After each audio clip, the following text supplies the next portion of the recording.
gathering up the hair means tying them together in a bun. Okay? Tying them up such that they are in a bun.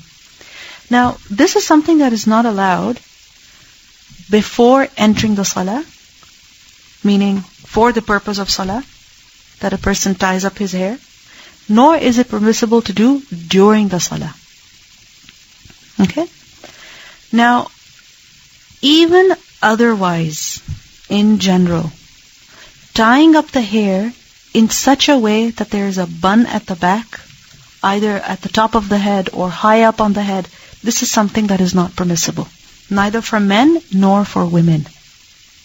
In a hadith we learned, which is in Muslim, that Abdullah bin Abbas, he reported that he saw Abdullah bin Harith performing the salah, and his hair was tied behind his head, so in a bun.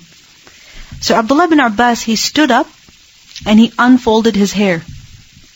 Now when Abdullah bin Harith, he finished his prayer, he said to Abdullah bin Abbas, "Why is it that you touched my head?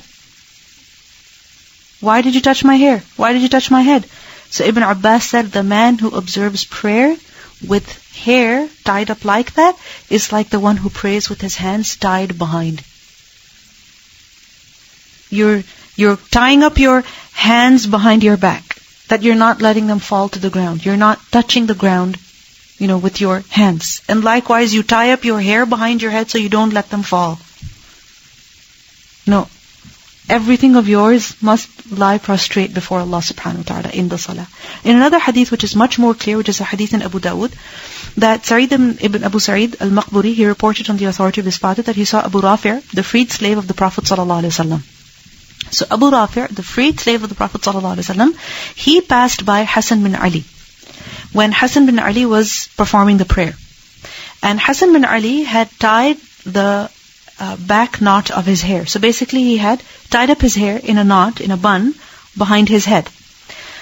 So what happened? Abu Rafi', he came and he opened up his hair. So Hassan turned to him with anger. And Abu Rafi' said to him, "Concentrate on your prayer and do not be angry.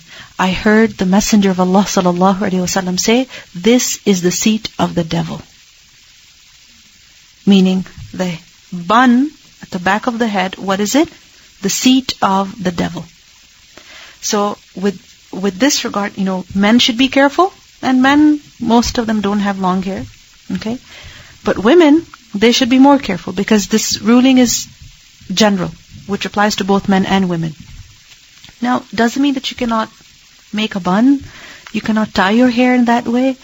The thing is that when a person ties up their hair in a bun behind the head, such that it is either high up or even medium height, behind the head, then what happens is that literally it resembles what? The hump of the camel that the Prophet ﷺ warned us against. Right? That we should not resemble that. And from this hadith we see that it's the seat of the devil. So shaitan rides it. He's taking a ride on your head. He's taking a ride on you. Shaykh ibn Uthaymeen, he was asked that what is the ruling on a woman gathering her hair behind her head, on top of her head? He said if the hair is gathered up on top of the head, this is regarded by the scholars as being included in the prohibition or warning that was narrated from the Prophet ﷺ in the hadith that there are two types of people of hell, whom I have not seen. And one amongst them was who? Women who are clothed yet naked, astray and leading others astray, with their heads like the humps of camels, leaning to one side. So he said that if the hair is on top of the head, it is not allowed. But if it is at the nape of the neck, what is the nape of the neck?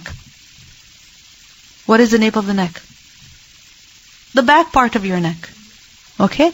So if the hair is tied over there, whether in a bun or a ponytail or whatever, then there is nothing wrong with it.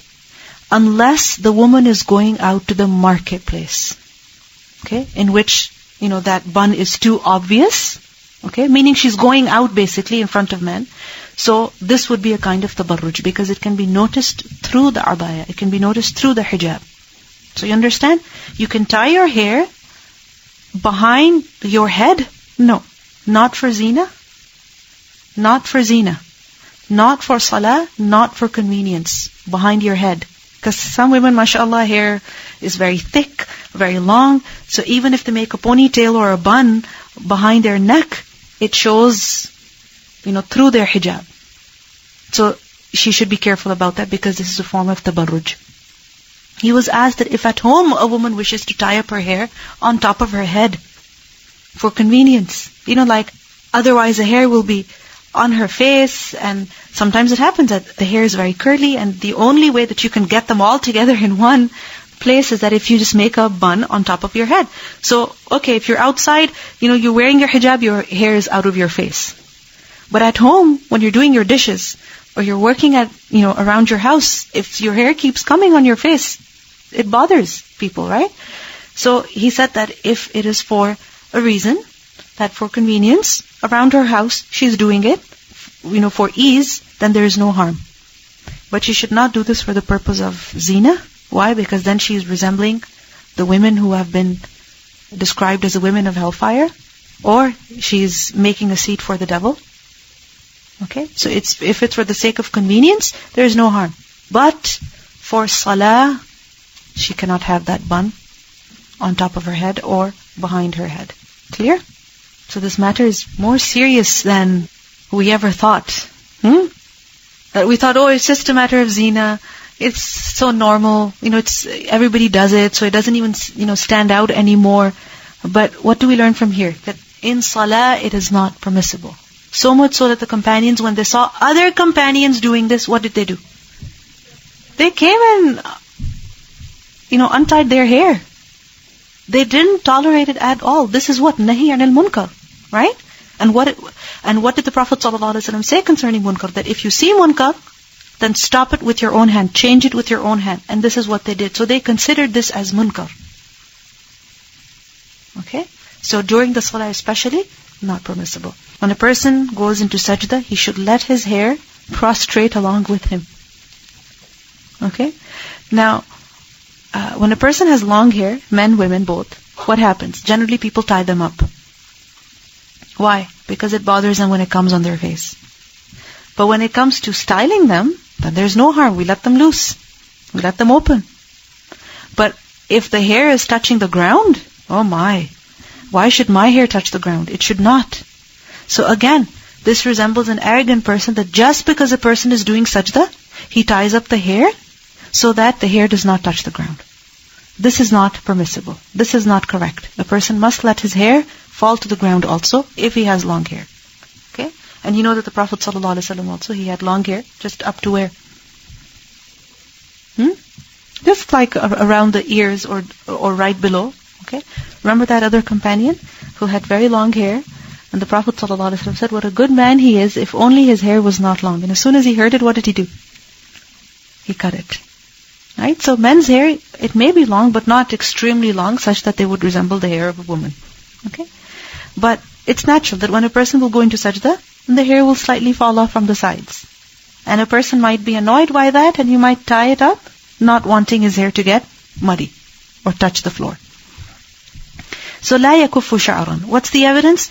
حدثنا أبو النعمان قال حدثنا حماد وهو ابن زيد عن عمرو بن دينار عن طاووس عن ابن عباس قال he said أمر النبي صلى الله عليه وسلم أن يسجد على 7 أعظم.